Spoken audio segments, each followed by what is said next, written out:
জাতীয় সংসদ নির্বাচন নিয়ে উত্তাপ শুরু হয়ে গেছে। আগামী বছরের শুরুতে হতে পারে বহুল কাঙ্ক্ষিত এই সংসদ নির্বাচন।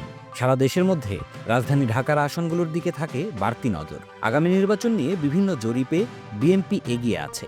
এই দলের মধ্যে ঢাকার আসনগুলো থেকে কে লড়বেন তা নিয়েও চলছে নানা জল্পনা কল্পনা। ঢাকা ১ থেকে ঢাকা ২০ মোট ২০টি আসন ঘিরে বিএনপির সম্ভাব্য প্রার্থীদের দৌড়ঝাঁপ এখন তুঙ্গে।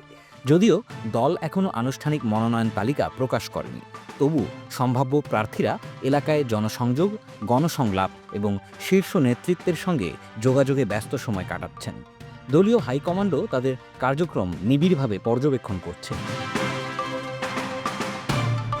ঢাকার প্রতিটি আসনেই বর্তমানে একাধিক মনোনয়ন প্রত্যাশী মাঠে রয়েছেন।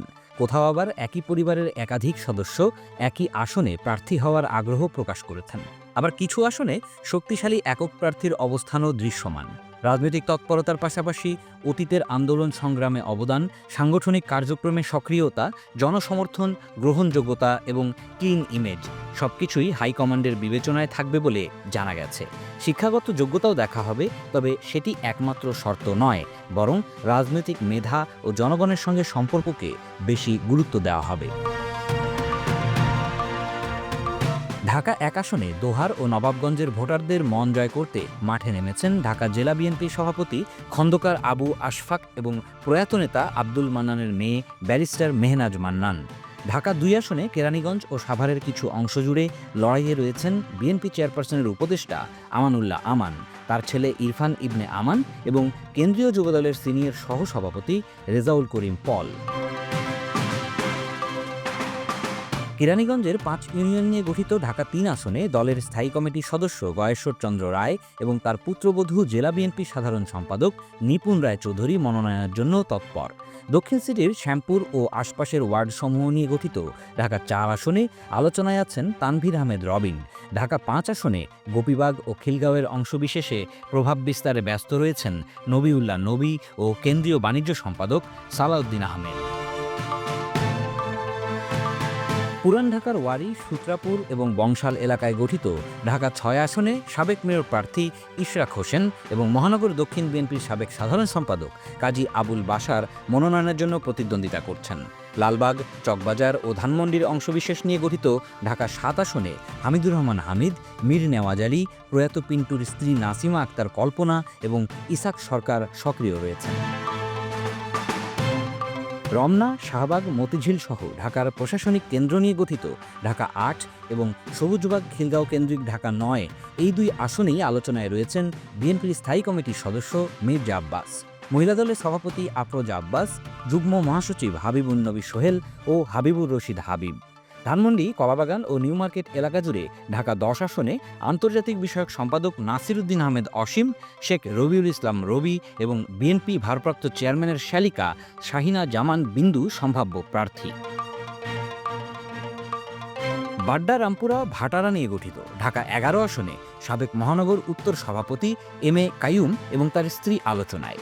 উত্তর সিটির কয়েকটি ওয়ার্ড নিয়ে গঠিত ঢাকা ১২ আসনে সাইফুল আলম নীরব, আনোয়ারুজ্জামান আনোয়ার মনোনয়ন প্রত্যাশী। ঢাকা ১৩ আসনে রয়েছেন আব্দুস সালাম, আতাউর রহমান ঢালি ও সৈয়দ মোয়াজ্জেম হোসেন আলাল। দারুসালাম ও সাভারের অংশবিশেষ নিয়ে গঠিত ঢাকা ১৪ আসনে এস এ সিদ্দিক সাজু, মাহাদি আমিন ও জগলুল পাশা পাপেল মনোনয়নের জন্য দৌড়াচ্ছেন। ঢাকা ১৫ আসনে যুবদল নেতা শফিকুল ইসলাম মিল্টন ও মামুন হাসান সক্রিয়।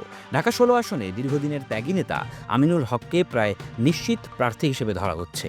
গুলশান, বনানী, বারিধারা ও ক্যান্টনমেন্ট এলাকায় বিস্তৃত ঢাকা ১৭ আসনে জিয়া পরিবারের কেউ প্রার্থী হতে পারেন বলে গুঞ্জন আছে।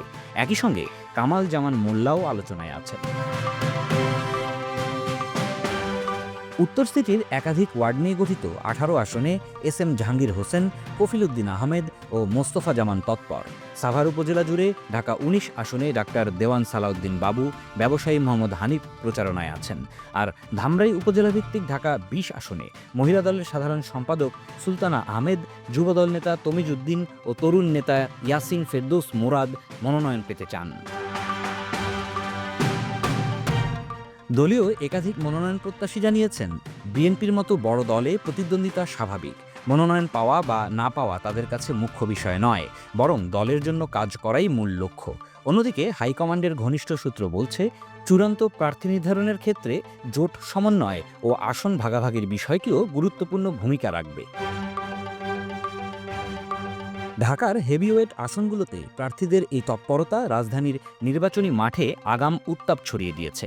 এখন শুধু সময়ের অপেক্ষা, দল কাকে চূড়ান্তভাবে মনোনয়ন দেয় আর কারা থেকে যান কেবল সম্ভাব্য প্রার্থীর তালিকায়। News desk, Dhaka express.